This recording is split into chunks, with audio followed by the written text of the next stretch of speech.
Welcome to the segment Reaching on the Interlake. Reaching in the Interlake is really a lot of fun because it's the point at which the boat really comes alive.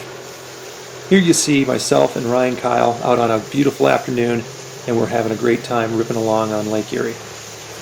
Just like any point of sail, there's a few things that you want to keep in mind in order to get the most out of the boat. First thing we're going to look at is the weight distribution.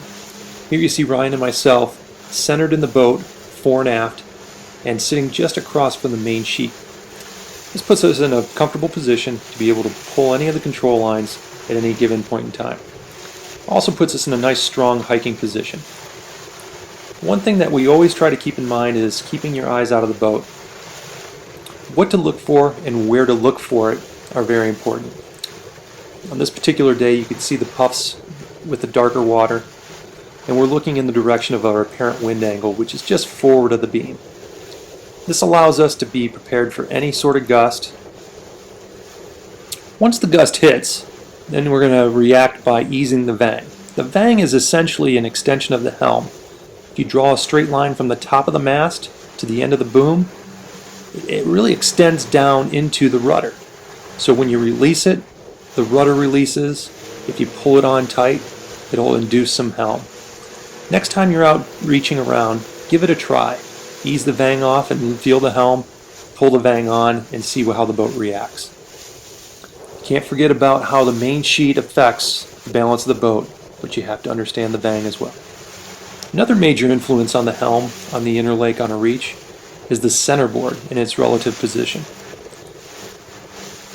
Centerboard position, as we discussed upwind, has a lot to do with the center of resistance on the Interlake. So as you bring the centerboard up, it's going to reduce the amount of helm on the back end of the boat. If you bring it up too much, it'll induce leeward helm. So somewhere just above halfway is where we have the board situated on this day. So with our crew weight in the right spot, vang in hand, and centerboard halfway up, what we're going to do is slow the clip down and study this even further. Here you see the boat's nicely balanced. Ryan's in a good, comfortable hiking position.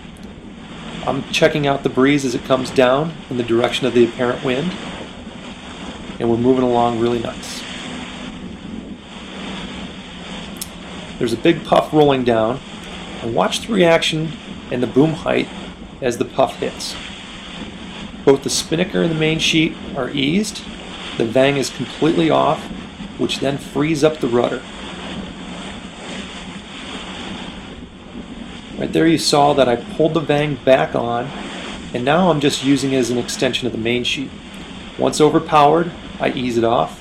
Once the boat comes back into play, meaning that it's more balanced, I'll pull it back on. This is what sailing's all about right here. Having a good time and flying. One last point that I'd like to make has to do with the jib. Many people get rid of the jib on reaches and runs as it interferes with the spinnaker. On a reach in particular, you can leave the jib up, but you have to be careful not to have it over trimmed.